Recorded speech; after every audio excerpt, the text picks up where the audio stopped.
There's a moment in this broadcast that no network ever replayed, not because it wasn't important, because it was too dangerous to loop. Donald Trump walked onto Kimmel's stage having publicly, voluntarily, on the record, issued a dare. He said the words himself, in an interview, at a rally, on Truth Social, 3 separate times in 8 days. Let anyone try to fact-check me on live television. I welcome it. I've never been touched. By the time Kimmel produced the third item from the folder, Trump had not spoken for 4 minutes and 11 seconds. Not a denial, not a procedural objection, not the bravado that had filled the previous 40 minutes of broadcast. Nothing. The cameras did not cut away. The sound team later confirmed they had not dropped the ambient microphone level. The silence was real, and it lasted. And what it contained was the answer to the dare. 10:47 p.m. Studio H, Hollywood.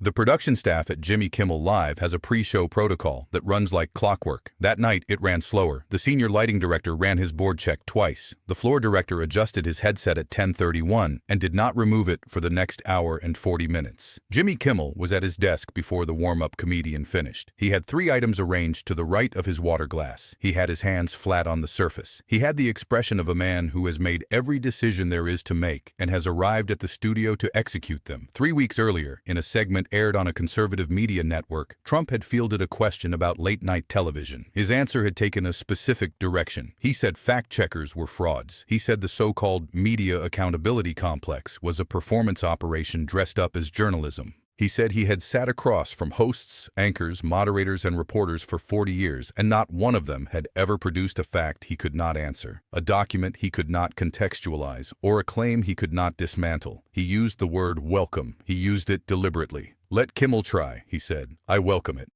Tonight, Kimmel tried. Trump arrived the way men arrive who have spent decades making their entrances into rooms the first act of the performance. His walk was broad and unhurried, each step placed with the deliberate weight of someone who understands that a powerful man's pace is its own form of declaration. At the chair he paused, a visible stop, hands finding his jacket lapels and pulling once, a brief survey of his own surfaces before he committed them to the room. He spread into the seat with the certainty of an object finding its lowest point, wide, complete, every inch of available space accounted for. His eyes found Kimmel and locked there, flat, measuring, the gaze of a man who has calculated the dimensions of the room and found them manageable. You finally got me here, he said, addressing the studio audience as much as the host. Don't waste it. The audience gave a sound that contained more uncertainty than welcome. What followed occupied the next 9 minutes and would later be described by the show's supervising producer as the loudest quiet she had ever sat inside.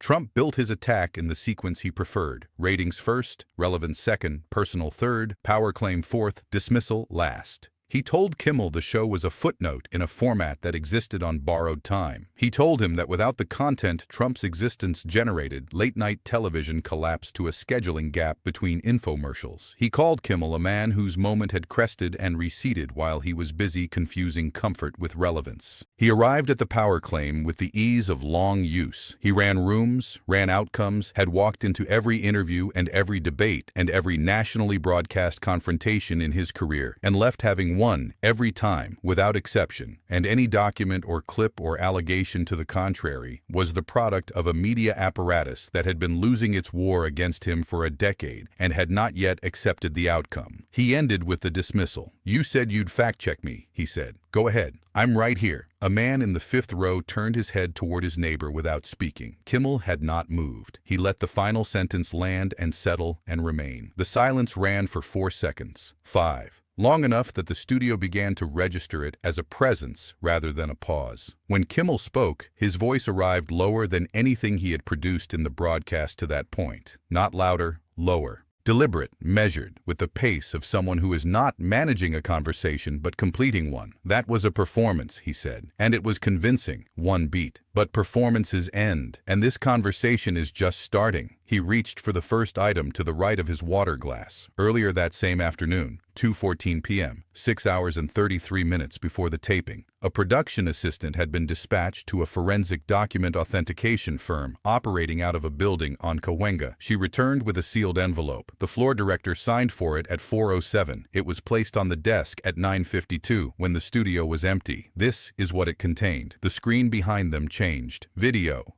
Trump, 7 years prior, on the record at a nationally broadcast town hall event, making 3 specific factual claims. 1 about job creation figures from his first term, 1 about the size and scope of a specific infrastructure commitment, 1 about the documented outcome of a policy initiative that had since run its full course and produced publicly verifiable results. Each claim had been made with the specificity of someone presenting sourced material. Percentages named, dollar figures cited, outcomes declared. Kimmel let the clip run without interruption. When it ended, he placed a printed document on the desk. Federal data, official source. Each of the 3 claims listed in a column on the left. The documented figures listed in a column on the right. The columns did not agree. Trump's jaw moved. His left hand shifted on the armrest. He said the figures had been manipulated by the agencies responsible for producing them, that the data infrastructure was compromised, that the numbers were political products rather than factual ones. Kimmel looked at him steadily. "The sources are federal," he said. "We have the agency certification on file." A woman in the 3rd row stopped shifting in her seat and did not shift again for the remainder of the segment. Then Kimmel reached under the desk. He removed a folder.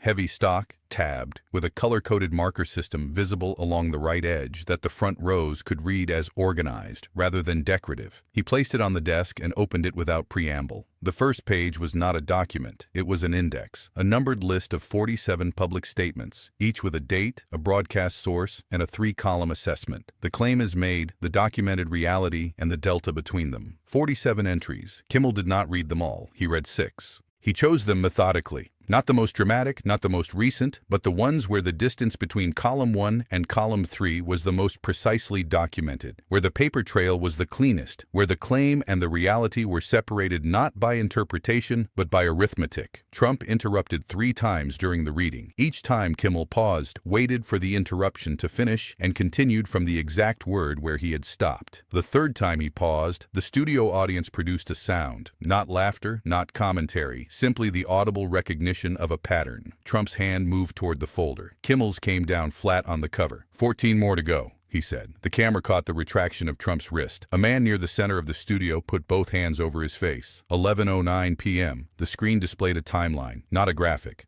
A document reproduced at full resolution. Internal records from the first term, obtained through a legal framework Kimmel cited by name. Each entry was a public claim cross-referenced against the internal briefing materials that preceded it. In 4 of the 6 entries Kimmel had read from the index, the briefing materials told a different story than the public statement made in the 48 hours following them. Not a different emphasis, a different fact. Trump talked over the timeline, his voice rising in the way that volume rises when it is being used to fill a visual space it cannot actually occupy. Kimmel did not raise his voice. He slowed down. He let the silence between his words carry the weight the timeline was already holding. "Let's take an inventory," he said, his eyes moving between the screen and Trump, "of what the briefing said, and what you told the public the briefing said." He looked at Trump directly. "That inventory has a shape," he said, "and the shape only points one direction." Nobody moved for a moment the studio crew would later describe as the longest non-broadcast second in their working memory. 11:17 p.m. An audio file, not studio feed. A recording, captured in a private setting, bearing forensic certification from an independent audio firm. Voice match confirmed. Trump in a meeting, post-briefing, talking to a senior aide. 3 sentences. The first, a restatement of what the briefing had shown. The second, an explicit acknowledgement that the public version would differ. The third, the phrase, "They won't check the numbers." The recording was 12 seconds long. Kimmel let it play twice. Trump said it was fabricated, manufactured, the product of the same corrupt apparatus that had been working against him for a decade. Kimmel held up the certification report. Page 1, methodology. Page 2, conclusion. No evidence of editing, no evidence of alteration. Voice match, confirmed. He did not read it aloud. He held it toward the camera for 8 seconds. A woman in the back row pressed her closed fist to her mouth and kept it there. A door near the production curtain opened. A man, former deputy briefing coordinator for the Domestic Policy Communications Office, a position he had held for 2.5 years. He spoke with the precision of someone who has been storing language in a specific order for a long time and has finally been given a reason to release it. He named dates. He named specific briefings. He described, without embellishment, the process by which briefing summaries were converted into public-facing talking points. Specifically, the step in that process where figures that had had not cleared the internal review threshold were presented publicly as if they had. He had a single sheet of paper in his hand. He did not look at it. He had clearly not needed to look at it for some time. He said he had sat in a parking structure 3 blocks from the studio for 40 minutes before coming inside, going over the names and dates in his head, not because he might forget them, but because he wanted to be sure, when he stood here, that he was standing here for the right reasons and not simply the available ones. Trump called him a minor functionary with an agenda dressed up as a conscience. The man did not blink. "Silence doesn't protect anyone," he said. "It just makes the people who enforce it more comfortable." The second witness came through the same door 90 seconds later, a woman who had served as a senior data analyst in the Communications Policy Division, a position that required her to review, verify, and in her words, reconcile the gap between internal data and the public statements derived from it. She had signed a non-disclosure agreement covering the scope of her work and the materials she had handled. She said so clearly, without drama, and then she continued. Her voice held for one full moment before the first sentence, a visible gathering, the throat working, the jaw settling, the hands gripping each other in her lap until the color at the knuckles moved towards something that was not quite white, but was close enough that the second row could see it without straining. She described specific instances. She named the reconciliation process by its internal name. She described what happened to analysts who flagged irreconcilable gaps in the public record. Not punishment, she said, never formally documented punishment, but a sequence of reassignments, of access restrictions, of gradually narrowing professional scope that communicated, without language, what continued employment required. When Trump rose from his chair and said, "You are betraying the people who gave you your career," she looked at him with the stillness of someone who has already absorbed the cost of this moment and found it acceptable. "I'm not betraying the family," she said. "I'm betraying a lie." The studio did not erupt. What happened was slower. A woman in the left section, far back, placed her hands together once, deliberately, without performance, with the specific rhythm of someone who is not applauding but responding. A second person joined from across the room, then a third, then a row, then the studio, not in the cascade of an audience that has been given permission to react, but in the rising tide of an audience that has found, independently and simultaneously, that stillness is no longer an adequate answer to what it has just witnessed. 11:31 p.m. Trump was still standing. His breathing had been audible for several minutes. Present, visible, the chest operating at a rate his posture was working steadily to conceal. His hands had moved from the armrests to his thighs to the desk edge, where they gripped with a rigidity that turned the skin at the knuckles pale. His posture had undergone the compression that posture undergoes when the internal structure supporting it has been asked to carry weight it was not designed for. His eyes moved through the room without settling, to the witnesses, to the screen, to Kimmel, to the cameras, to the dark space behind them, and found no surface that offered what they were searching for. A thin line of moisture had appeared at the hairline and had not been attended to. His jaw was clenched in the way jaws are clenched when the alternatives are worse. His voice, when it returned, moved through its familiar stations. Denial, accusation, procedural complaint, bravado. He said it was fabricated. He said his attorneys were already engaged. He said he had been through impeachments, indictments, every institutional assault the opposition had assembled across a decade, and he was still here. The screen changed for the last time. 2 columns, left, the 47 public statements, the index from the folder, dates and sources intact. Right, the internal briefing materials, the reconciliation records, the analysts' documented assessments of the gaps between them. Kimmel looked at both columns. He looked at Trump. "You said you welcomed this," he said. "You said it 3 times in 8 days. He waited one breath. "So let's take the full inventory of tonight. Everything on that screen, everything on this desk, every person who came through that door." He paused. "The inventory is complete, and every item points in one direction." Silence. "Your move." Trump's mouth opened. The floor director at the back of the set was standing with his headset held at his side, neither on nor off, having removed it during the witness testimony and not replaced it, frozen in the halfway position of a motion that had lost its reason for completing. A camera operator in position 3 held her lens on Trump's face for 21 seconds without adjusting. He moved toward the corridor without looking back, without looking at the witnesses, without looking at the desk, moving with the momentum of a man whose direction has been decided not by intention, but by the progressive removal of every other available space.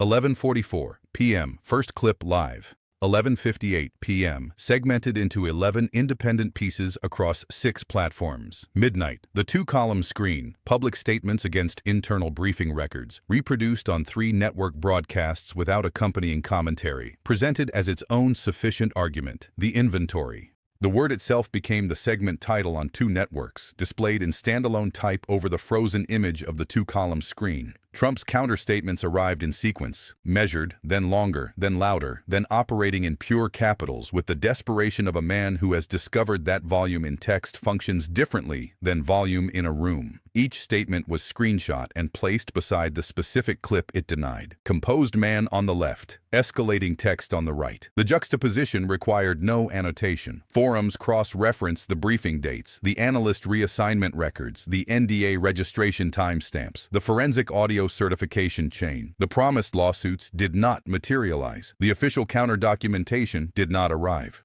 Months later, people were still watching the clip of the camera operator in position 3, counting the seconds, asking what she had seen on his face in those 21 seconds that she could not bring herself to stop recording. After everything you just saw, ask yourself one thing: what else has been hiding behind the noise? Subscribe and turn on notifications, because this story isn't over. It's just getting started.